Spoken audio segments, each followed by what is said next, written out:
Hello friends, I'm Max, and this video is an overview of my accomplished projects and bushcraft activities during the last summer vacation spent at my log cabin camp.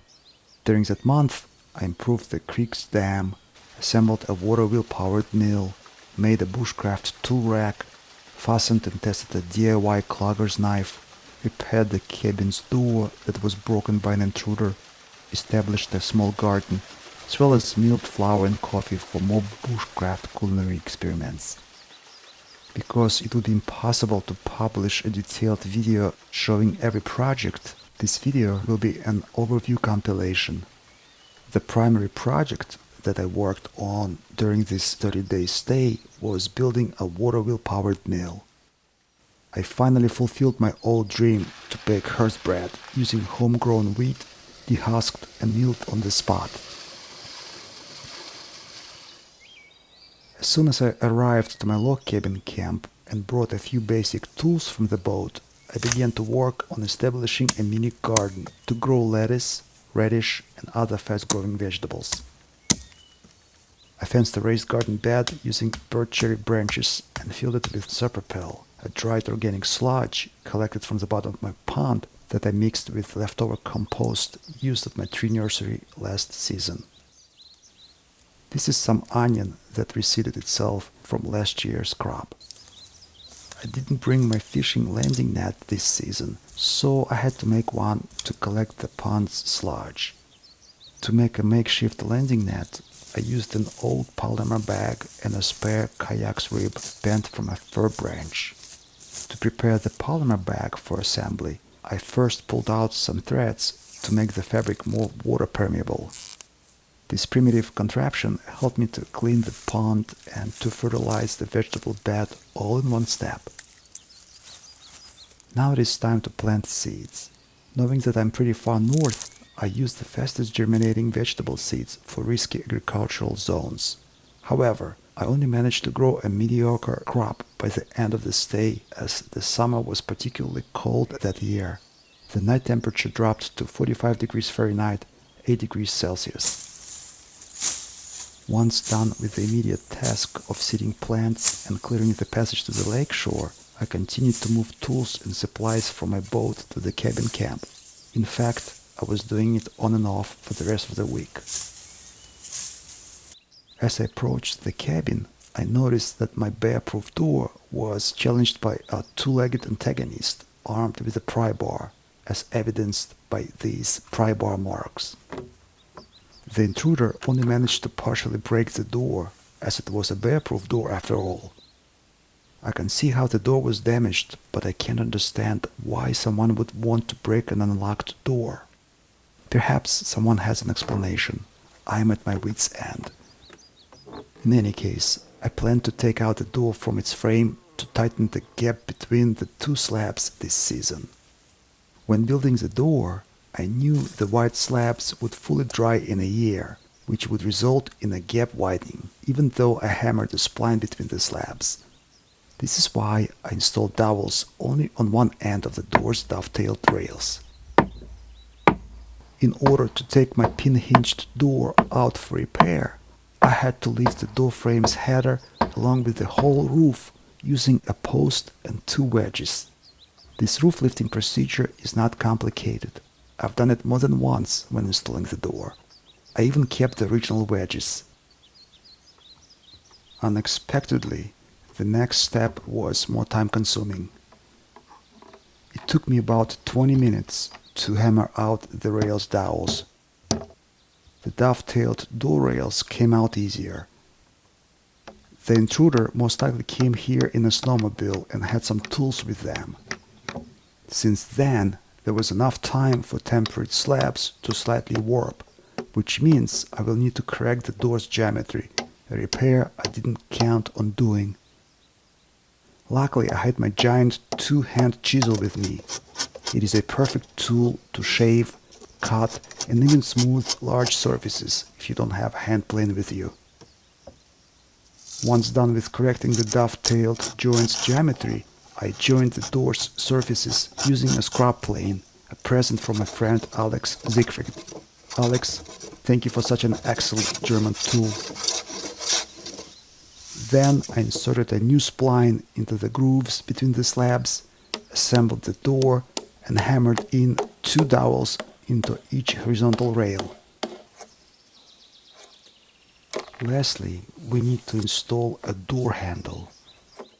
I made the handle's metal part from an old railroad spike in advance back home.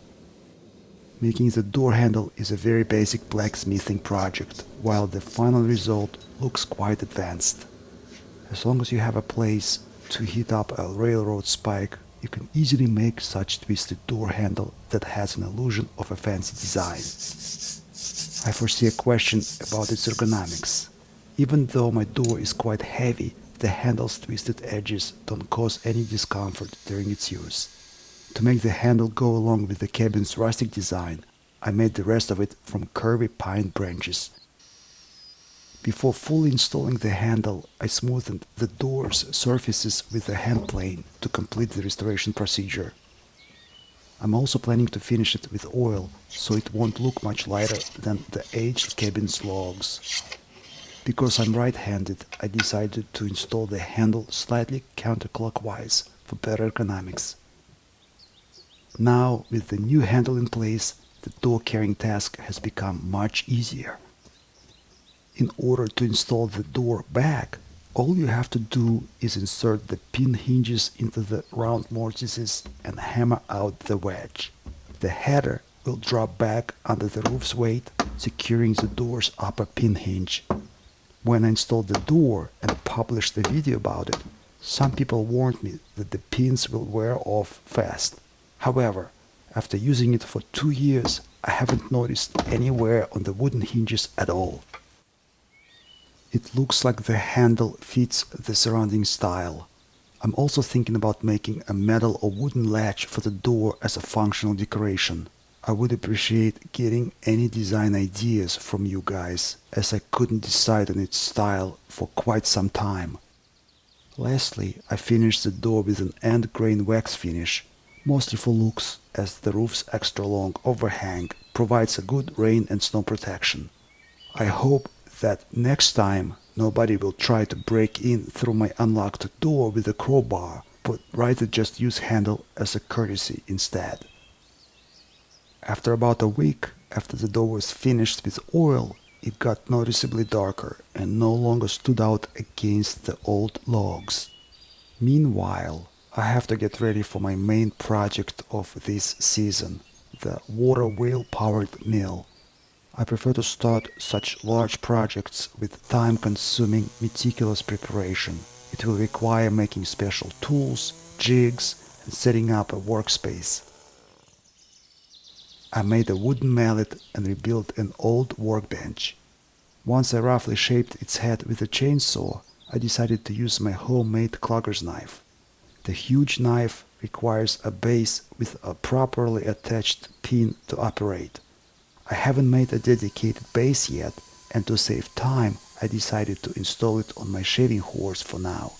To do that, I installed a metal pin on the side of the shaving horse. The pivoting knife has a hole that is coupled with a metal pin fixed to the shaving horse.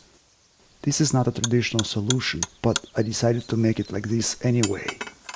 Usually, a clogger's knife is attached to a base through its upper reach extension that is shaped as a hook. The clogger's knife topic is pretty broad and interesting. If there is enough interest from my viewers, I will make a separate video about it. Note, the knife's pin attachment will not interfere if the shaving horse is used as a vise. I used the draw knife to shape my mallet's head just to prove that point. The scrub plane actually works faster and cleaner for such tasks. As for shaping or cleaning the mallet head's face, the clogger's knife is a perfect tool. It literally takes a minute to clean up a smashed or chipped mallet's face using it. Lastly, I shaped a slightly tapered maple handle so that its one end is slightly thicker than the mallet's head's eye. Note, The handle's thicker end shouldn't be cylindrical, but rather oval, so that it spreads the head's cylindrical eye along the grain. If the handle is wedged across the mallet's head's grain, it will just split it. As a last step, I drilled a 1¼ inch 32mm head's eye and assembled the mallet.